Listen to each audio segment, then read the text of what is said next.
Hey, what's up, everyone? Welcome to another episode of Coach's Corner. Today's topic is what are fundamentals? So, I think this is obviously a pretty abstract topic. I think we'll probably all have different opinions on it. Really excited to get into it. But before we get into it, if you do enjoy the content, make sure to like, comment, and subscribe. And give us a like on Spotify as well if you're listening on Spotify.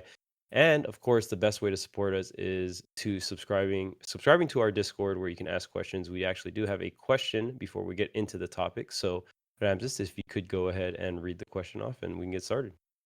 Yeah. So shout outs to Alto for a very, very interesting question. I think a lot of people can relate.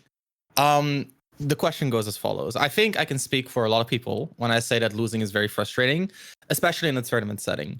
More recently, I failed to make a top cut in a Yu-Gi-Oh tournament due to two losses that really hurt my tiebreakers, but I know were completely in my control to win. I was frustrated, but my friend helped me through it by letting me vent about it all. But it made me curious. What advice would y'all give to the average tournament goer? And how do you deal with impactful losses that were completely in their control? And what do y'all think would be a good way to help them grow from their losses? So I think it's a really good question. Basically, what do you do when you lose knowing that you could have won? Because those are the toughest losses, right? Oh yeah, yeah, for sure. And for me, what usually is the case is you drop like in the perspective of Smash or maybe even Yu-Gi-Oh, maybe I mean with card games in general, it's like, oh, okay, I went down this route when I should have gone on this route for my combo tree or something like that. Obviously for Smash there's usually like confirms and combos that are you drop under pressure and stuff like that. So I think the most common one is doing X under pressure, where you usually perform that pretty well, not under pressure, but you didn't that time under pressure at a tournament, and then you lost because of it, which is on you. I think the main thing to take from any kind of frustrating loss is, well, from any loss, it gives you information on what you need to work on under pressure. So I think that is something that you can actively practice, even if you have to go to a local or some other tournaments, right? To put yourself in the environment in which you don't perform those things well. So this topic can get a little deep and into the woods because it's performance anxiety is just like, that's going to happen to any competitor, right? So I think when you're thinking about just dropping things under pressure and stuff like that, it's going to be pretty tough overall. And the main thing is that if you're in tournament, you don't let it affect the rest of your tournament. So if you get frustrated and you still have like a bunch more rounds of Swiss or you still have losers bracket, to be able to have a short memory and just move on. I think the snowball effect is where it's going to get really, really tough if you have to deal with it. So in my opinion, I think the main takeaway is to not let it affect the rest of your tournament run and to use the information to work on like said thing you made a mistake on, right? So no one's going to play perfect, but you just want to take the information, move on from there, and especially the main thing is to not let it affect the rest of your tournament run within that day or within that weekend or anything like that. That's the main piece of advice I would give. You never want it to kind of spiral and like ruin your whole tournament. For sure, for sure. I think that is the most important like practical effect is that you stop the error there and don't let it bleed over. I think in terms of reflection, something to consider is the degree to which you had control. And so realizing that you had control is one thing, but the reason you lose is often the things you could have controlled, but you didn't.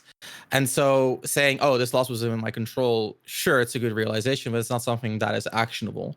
And so what I recommend is to reflect on how much control you actually were exerting, and also to not let yourself get essentially disillusioned or no illusioned to get yourself let yourself get confused by the fact that you felt like you had control, whereas in reality the true issue is that you did not have control over the things that you should have controlled.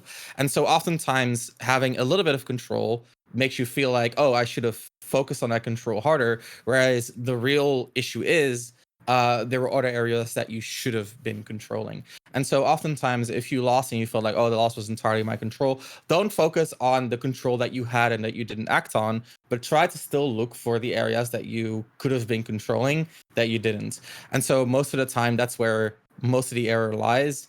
It's not in like, oh, I got a lot of landing mix-ups and I didn't really like mix it up well enough. No, it's about all the times that you maybe dropped your edge guard or didn't juggle properly or misspaced, etc., etc.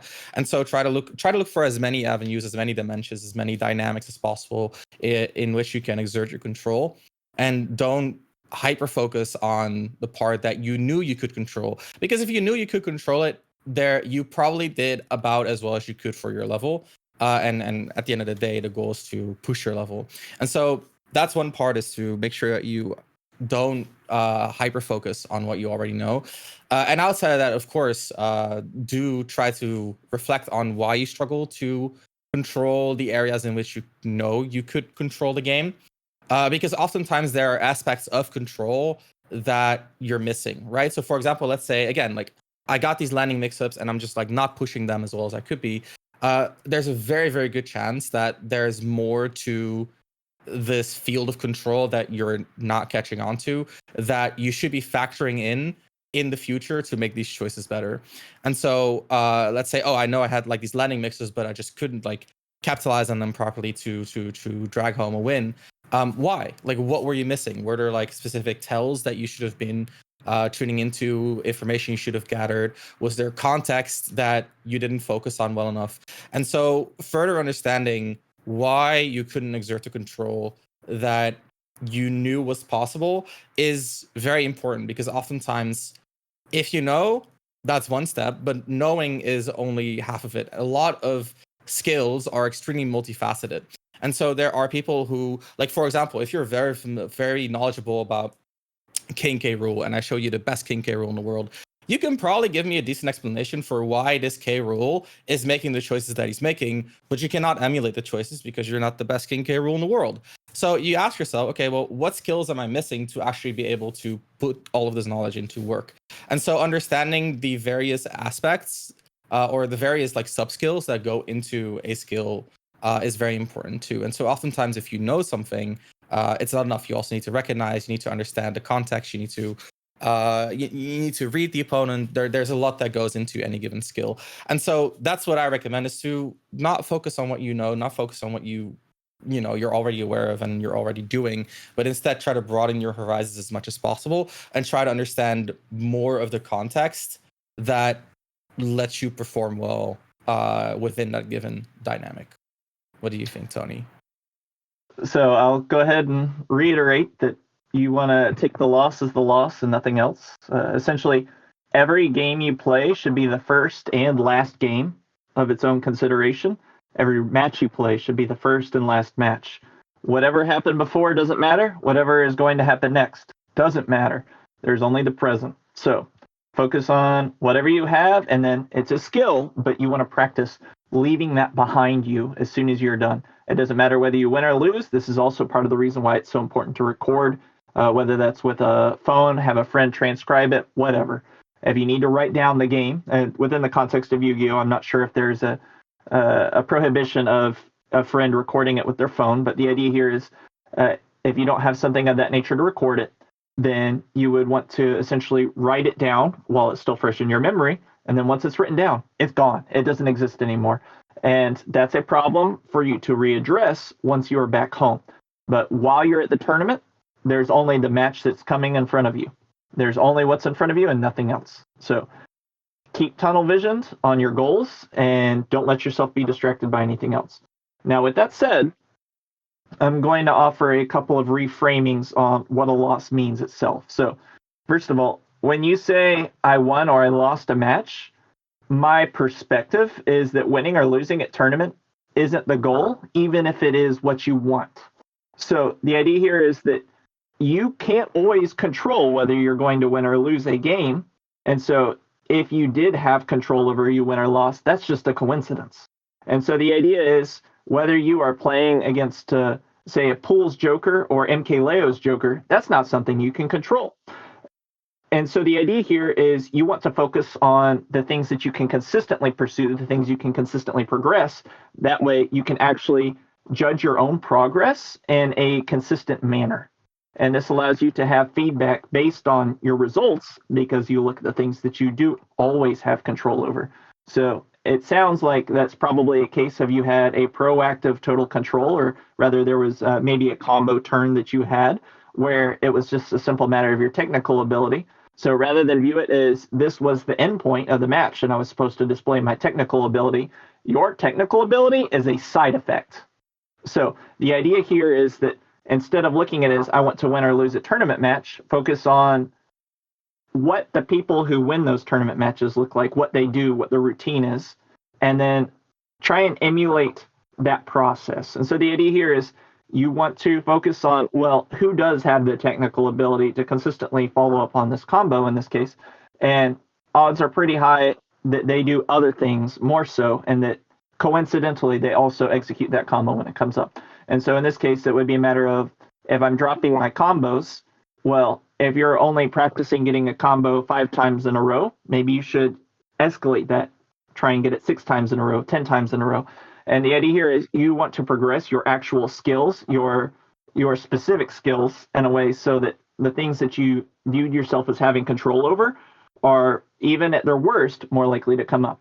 So in other words, if you have an engine and what you really want is heat to come off of the engine, let's say you're cold at home and you just have this engine to heat you up. If you say, I'm still cold and the engine is going, well, the answer to that isn't to stop running the engine. The answer is you focus twice on the engine, see if it needs more fuel, see if you need to just let it run longer. And as a natural side effect, eventually it will heat up by focusing on the actual process, the engine, literally and metaphorically in this case, of the development. And so, in other words, if you follow the process, you're actually following an explicit process here, then again, winning and losing is going to be a side effect of that. Your combos are going to be a side effect of that. And if you see that your combos aren't a side effect of it, then your process is probably not something that is going to meet your goals in the first place. And you need to look for a process that is going to find your goals a little bit more directly for you. And so that's my perspective on that. Alternatively, another way to look at it is to just ignore losses altogether and view losses as a mechanism towards that process. And so in this case, the whole point of going to tournaments is so that you can see what your skill is going to look like on a debuff, essentially. No one ever plays well in tournament, or rather, playing well in tournament is a matter of having essentially a negative modifier all the time. So you'll never play one-to-one what you're going to do in a comfortable environment. So with that debuff applied to you, where are your skills lacking? Where do they need to develop?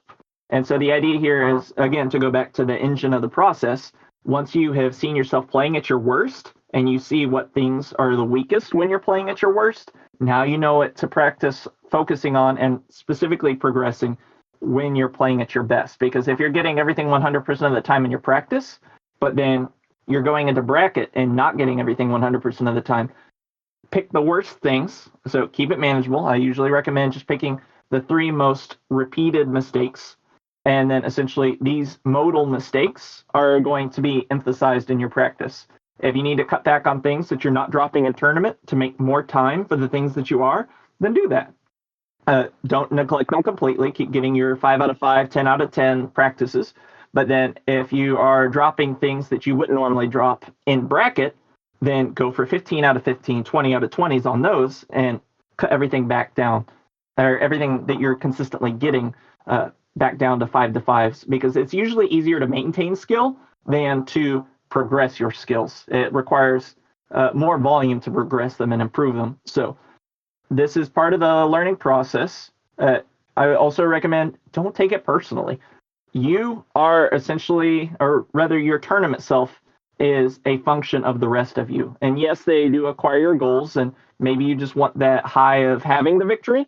But at the end of the day, what you ultimately are going to do that makes the most effective hypothetical version of yourself is the one who isn't attached to the winning or the losing, which It's a lot easier said than done. It is multiple skills that you have to practice.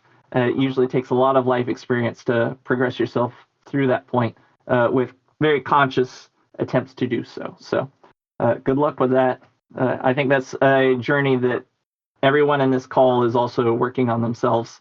And it's something I know I personally will probably be working on for the rest of my life. So, Yeah, that's the plan for sure. So It's a journey. it's yes, all, sir. it's all about the journey. So let's get into the main topic, which is what are fundamentals.